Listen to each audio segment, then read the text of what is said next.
Retrouver notre rendez-vous avec la CAN. On rejoint Benoît Perrochet à Libreville. Bonsoir Benoît.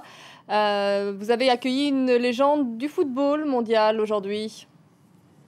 Oui, il n'y avait pas de match aujourd'hui, mais croyez-moi, la capitale gabonaise était en ébullition dans tous ses états. On commence donc avec l'image du jour. Si je vous dis Aude, Edson Arantes do Nascimento, vous pensez à qui ? Je vous en prie, continuez Benoît. Eh bien, une légende du foot. Pelé, le roi Pelé est au Gabon. Il a même assisté à la demi-finale entre la Côte d'Ivoire et le Mali mercredi soir. Aujourd'hui, cérémonie très protocolaire. Il a accepté l'invitation du président Ali Bongo. Ils se sont rendus tous les deux au stade de l'amitié sino-gabonaise, le stade de Libreville, pour l'inauguration du buste de cette légende brésilienne, triple champion du monde. Il a donc inauguré son buste. Il a poser ses pieds dans du ciment, du plâtre pour les empreintes. On a eu le droit à la totale, quelques minutes, 10 minutes, pas plus, pour l'interviewer en conférence de presse. Et à la question de Clovis Casali, le futur Pelé sera-t-il africain ? Eh bien, écoutez sa réponse. Ce serait dur d'avoir un nouveau Pelé. Il peut y avoir un meilleur joueur ou avec les mêmes qualités. Mais un nouveau Pelé, c'est impossible car mes parents ont cassé le moule.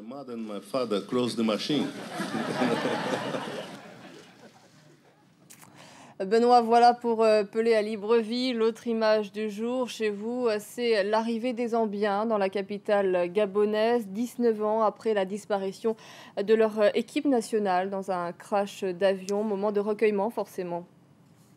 Exactement, la Zambie qui est arrivée ce matin à l'aéroport de Libreville. Ils se sont installés dans l'hôtel qui était encore occupé quelques minutes plus tôt par les Maliens, les hommes d'Alain Giresse. Ils auraient presque pu déjeuner ensemble. Peut-être qu'Hervé Renard et Alain Giresse ont échangé quelques mots et qu'Alain Giresse a donné quelques conseils à Hervé Renard pour battre la Côte d'Ivoire. Je vous rappelle que le Mali a été battu en demi-finale par les éléphants mercredi.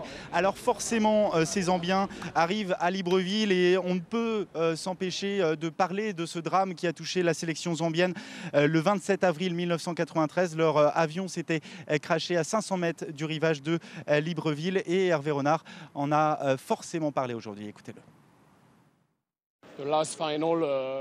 La dernière finale jouée par la Zambie, c'était en 1994. Avec une équipe de réserve parce que toute l'équipe est morte en 1993 dans l'accident d'avion. Alors avant le tournoi, on s'est dit pourquoi est-ce que des remplaçants seraient capables d'arriver en finale de la Coupe d'Afrique et pas nous. On a fait ce qu'il fallait. Voilà, et vous allez découvrir cette image des Zambiens qui sont allés aujourd'hui. Ils n'ont pas attendu très longtemps pour se recueillir devant la stèle de ces victimes du crash du 27 avril 93. Je vous rappelle que les 18 joueurs de la sélection zambienne qui devaient se rendre à Dakar pour un match de qualification à la Coupe du Monde 94, les 18 joueurs avaient péri dans le crash de leur avion ici au large de Libreville. Voici pour cette cérémonie de recueillement aujourd'hui dans la capitale gabonaise. Benoît, parlez-nous des Ivoiriens, les grands favoris de cette compétition. Oui, et pour parler de la Côte d'Ivoire, eh bien, qui de mieux que leurs propres adversaires.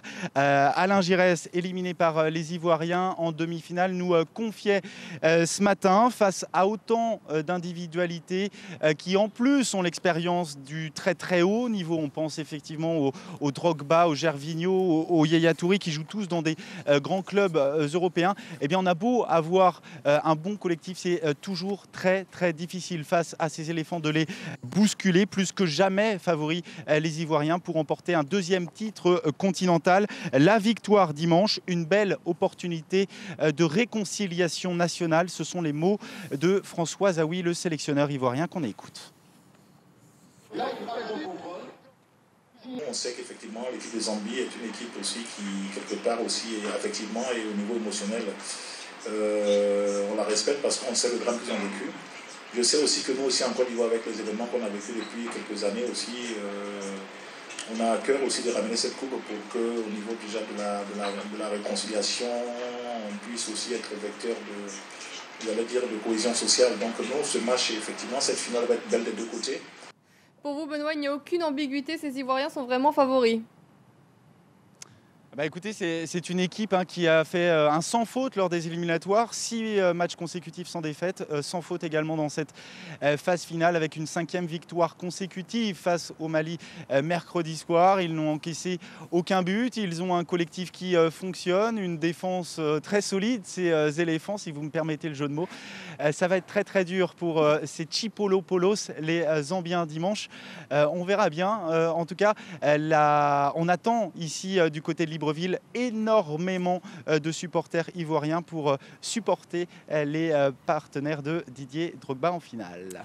J'ai hâte de retrouver votre sens de l'humour sur notre plateau à Paris, Benoît. Merci beaucoup. On vous retrouve demain pour un autre journal de la CAN.